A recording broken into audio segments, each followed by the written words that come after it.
Olá, tudo bem? Nós estamos meditando na Bíblia em ordem cronológica. Hoje nós estamos em Marcos capítulo 12, dando continuidade a partir do versículo 13. Você tem gostado desse material, desse conteúdo? Você tem crescido na fé? Então partilhe o vídeo com outras pessoas, dê o seu gosto, porque ele vai nos ajudar a espalhar ainda mais esse material pela internet, tá bom?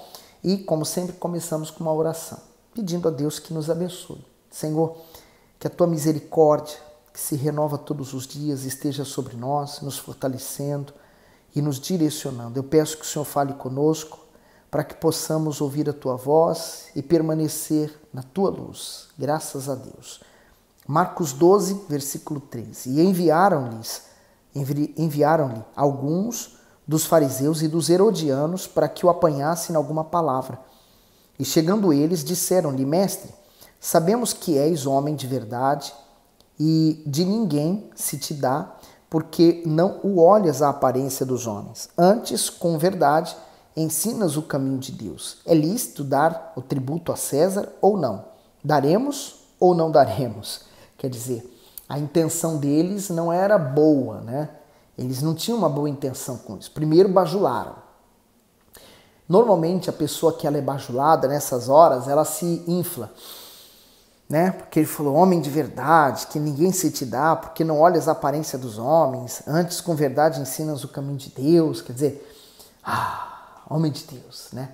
E aí eles soltaram a pergunta, porque nessa, e eles gostavam disso com certeza, nessa Jesus vai cair.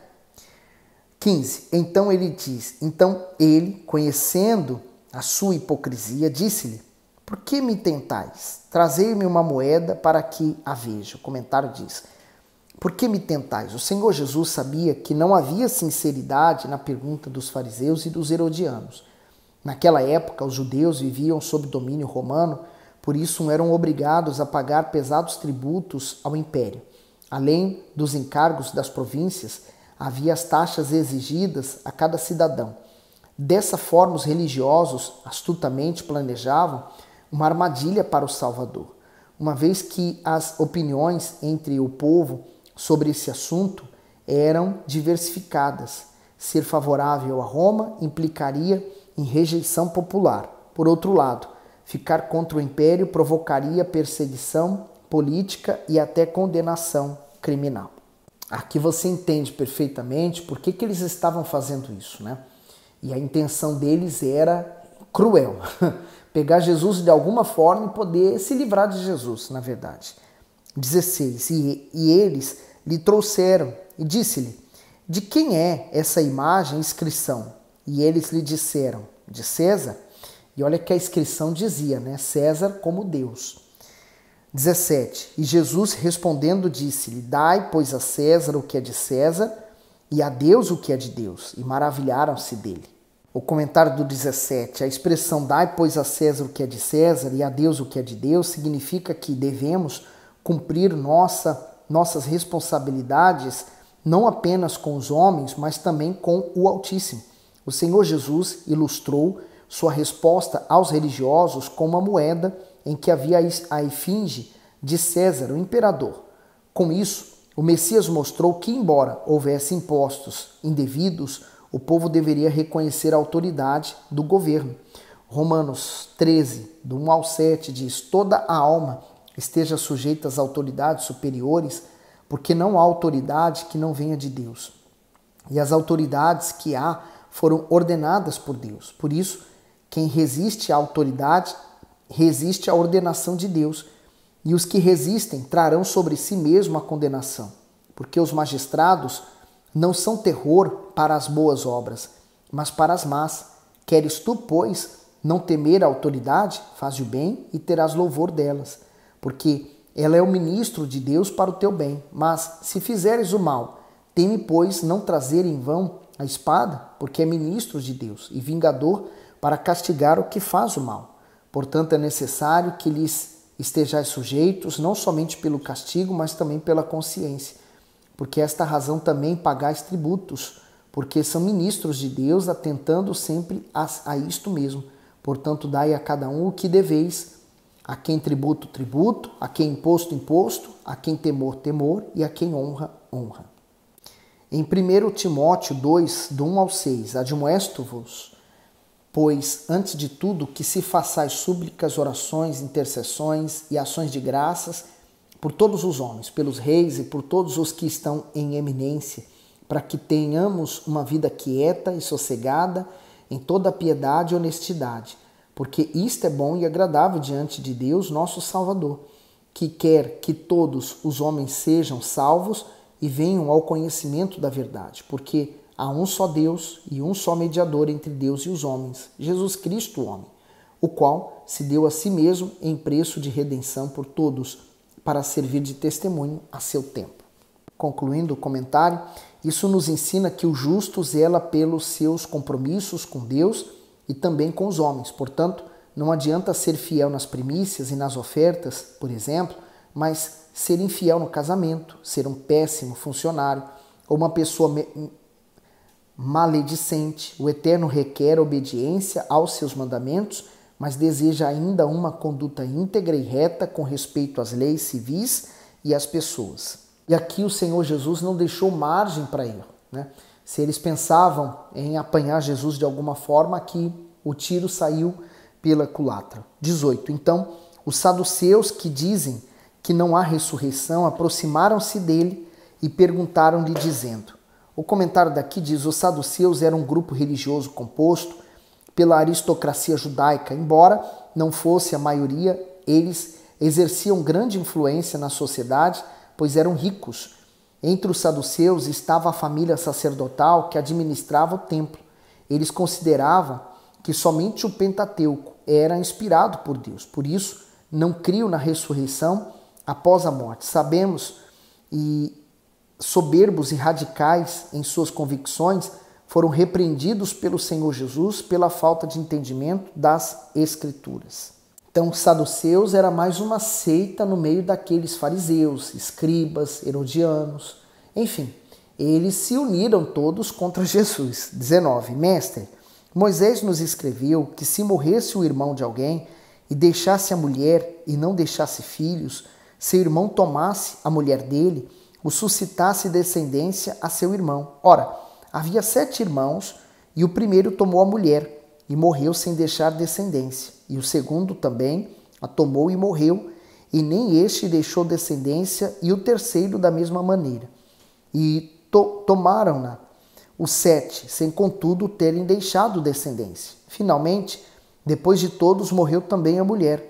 Na ressurreição, pois, quando ressuscitarem, de qual destes será a mulher? Porque os 7 a tiveram por mulher.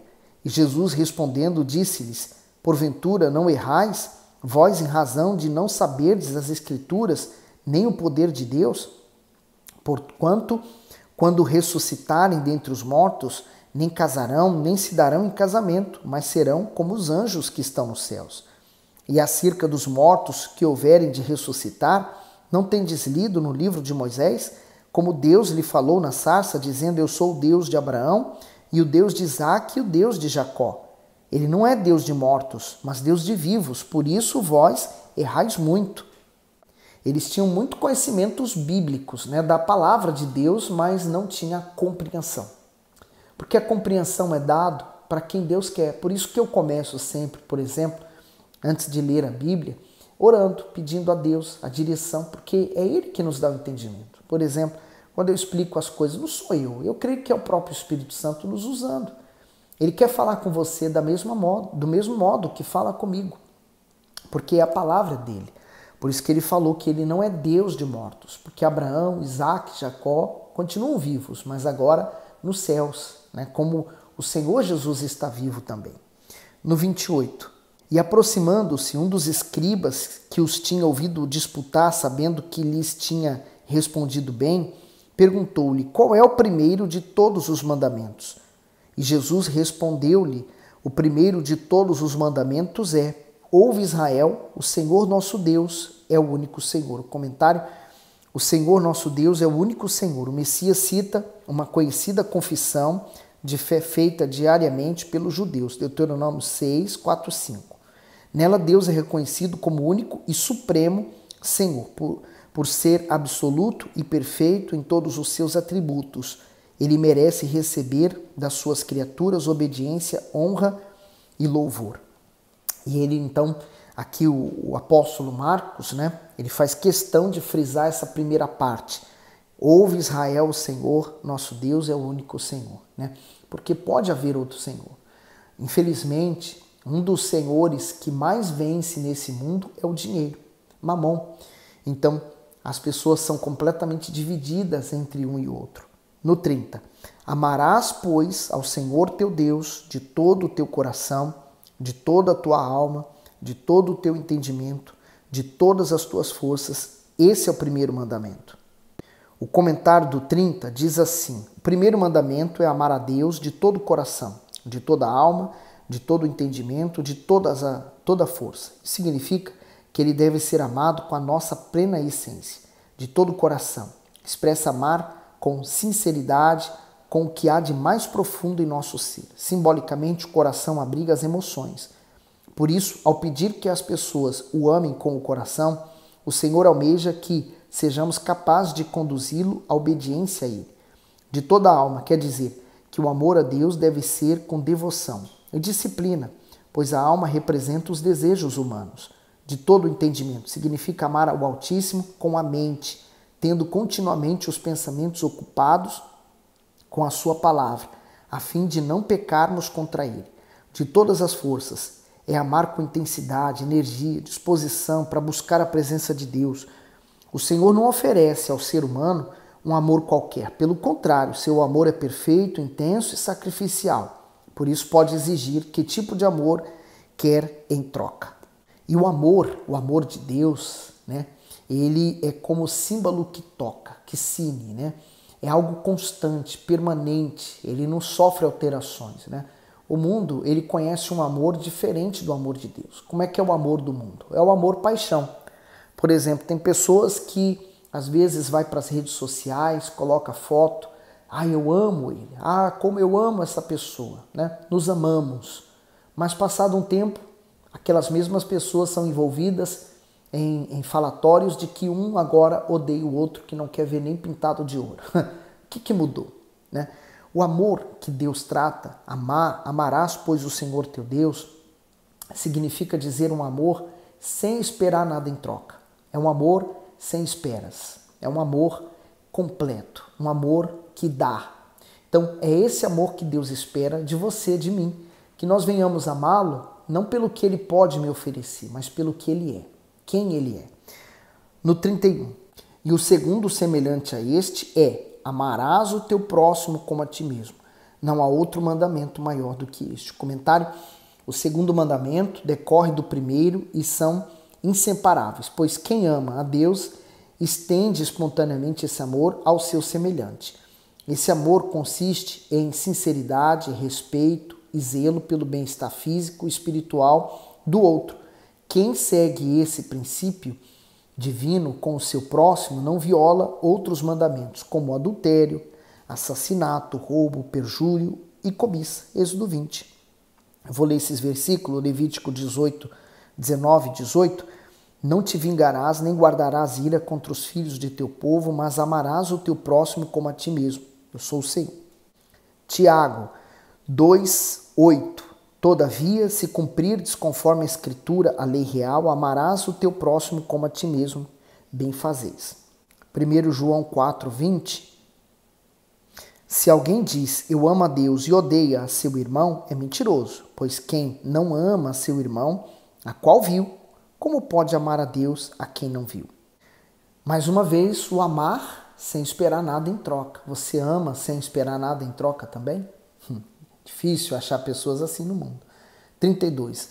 E o escriba lhe disse, muito bem, mestre, e com verdade disseste que há um só Deus e que não há outro além dele, e que amá-lo de todo o coração, e de todo o entendimento, e de toda a alma, e de todas as forças, e amar o próximo como a si mesmo, é mais do que todos os holocaustos e sacrifícios.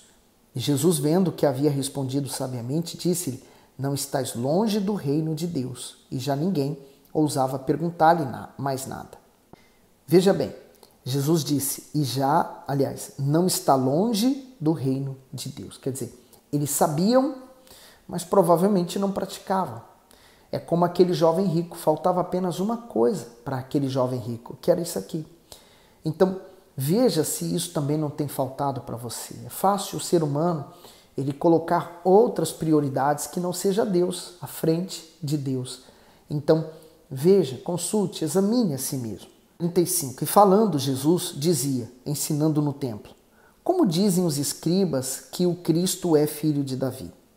Porque o próprio Davi disse pelo Espírito Santo: o Senhor disse ao meu Senhor: assenta-te à minha direita até que eu ponha os teus inimigos por escabelo dos teus pés. Pois, se Davi mesmo lhe chama Senhor, como é logo seu filho? E a grande multidão o ouvia de boa vontade. Comentário: filho de Davi. O Senhor Jesus ensinava no templo e discorria sobre um assunto mal compreendido pelos escribas. Esses religiosos não entendiam que, embora as profecias mostrassem que o Messias viria da linhagem de Davi, ele seria infinitamente maior que o antigo rei de Israel. Isto é, o seu reino suplantaria o reinado davídico, pois era espiritual, poderoso e eterno. Para provar isso, o Salvador cita e interpreta um salmo profético, em que Davi o chama de Senhor. Mediante isso, não era racional pensar que o Messias fosse filho do rei no sentido literal. Apesar de o Senhor Jesus ser descendente de Davi na carne, ele era e é o próprio Filho do Altíssimo. Mas o que é certo é que eles não reconheciam Jesus como Senhor, né? Eles não tinham essa consideração por ele. Agora, 38. E dizia-lhes em sua doutrina: guardai-vos dos escribas que gostam de andar com vestes compridas e das saudações nas praças, e das primeiras cadeiras nas sinagogas, e dos primeiros assentos nas ceias, que devoram as casas das viúvas, e isso com pretexto de largas orações. Estes receberão mais grave condenação. Comentário: os escribas eram intérpretes e mestres da lei de grande prestígio e influência entre o povo. Eles gostavam de ostentar vestes diferenciadas para conseguir o reconhecimento do público. Além disso, gozavam de privilégios nas sinagogas e faziam questão de ocupar lugares de honra nas ceias. Por serem religiosos, costumavam fazer extensas orações pelas viúvas. No entanto, o propósito era explorá-las financeiramente. O problema não estava na longa oração, mas na má intenção que esses homens carregavam dentro de si. Embora fossem conhecedores das Escrituras, desagradavam a Deus, pois eram preocupados com a aparência de santidade perante os outros. Eles eram uma classe bem sucedida financeiramente, mas era uma classe completamente distante de Deus. 41. E estando Jesus assentado defronte da arca do tesouro, observava a maneira como a multidão lançava o dinheiro na arca do tesouro e muitos ricos deitavam muito. Comentário: a arca do tesouro, também chamada de gasofilácio, eram caixas que serviam para depositar ofertas no templo. Ao se posicionar de frente para a arca, que ficava no pátio das mulheres, o Senhor Jesus observou as ofertas que as pessoas davam voluntariamente. Deus é um exímio observador do ser humano. Sabe o que fazemos em público, mas também o que fazemos em oculto. Ele sonda e conhece a intenção que está por trás de cada atitude nossa. Jeremias 17:10, ele diz: eu, o Senhor, esquadrinho o coração e provo as entranhas, e isso para dar a cada um segundo os seus caminhos, segundo o fruto das suas ações. Então, é impossível esconder alguma coisa de Deus, né? Tudo está bem nítido e cristalino diante dele. 42. Vindo, porém, uma pobre viúva, deitou 2 pequenas moedas que valiam meio centavo. E, chamando seus discípulos, disse-lhes: em verdade vos digo que essa pobre viúva deitou mais do que todos os que deitaram na arca do tesouro. Porque todos ali deitaram do que lhe sobejava, mas esta, da sua pobreza, deitou tudo o que tinha, todo o seu sustento. Comentário: mais do que todos, embora os ricos depositassem no gasofilácio altas somas de dinheiro, não foi a oferta deles que o Senhor aprovou e honrou, e sim a de uma viúva pobre, com 2 moedas que valiam meio centavo. Ela entrou para a história ao ter seu ato registrado nas Escrituras. Sua oferta demonstrou a qualidade da sua fé, que na realidade foi um sacrifício. Afinal, apesar do irrisório valor monetário, ela se colocou na total dependência de Deus, pois tudo que possuía entregou ao Senhor. Segundo Coríntios 8:12, porque se há prontidão de vontade, será aceita segundo o que qualquer tem, e não segundo o que não tem. Com o exemplo dessa viúva, o Messias ressaltou que não somos avaliados pela quantidade de obras, e sim pela qualidade delas. Isto é, a proporção do que oferecemos a Deus é medida pelo que reservamos para nós em comparação ao que entregamos a Ele. As ofertas, né? Um tema tão contraditório, as pessoas consideram desnecessária, outras amam quando fazem isso, mas a oferta ela é necessária para a manutenção da casa de Deus. Quando você tem o propósito de contribuir para a obra de Deus, você pode ter certeza, muito mais Deus vai dar para você. Bom, nós vamos ter novas oportunidades para falar mais sobre isso. Que Deus continue abençoando você, iluminando e que você tenha vida e vida com abundância.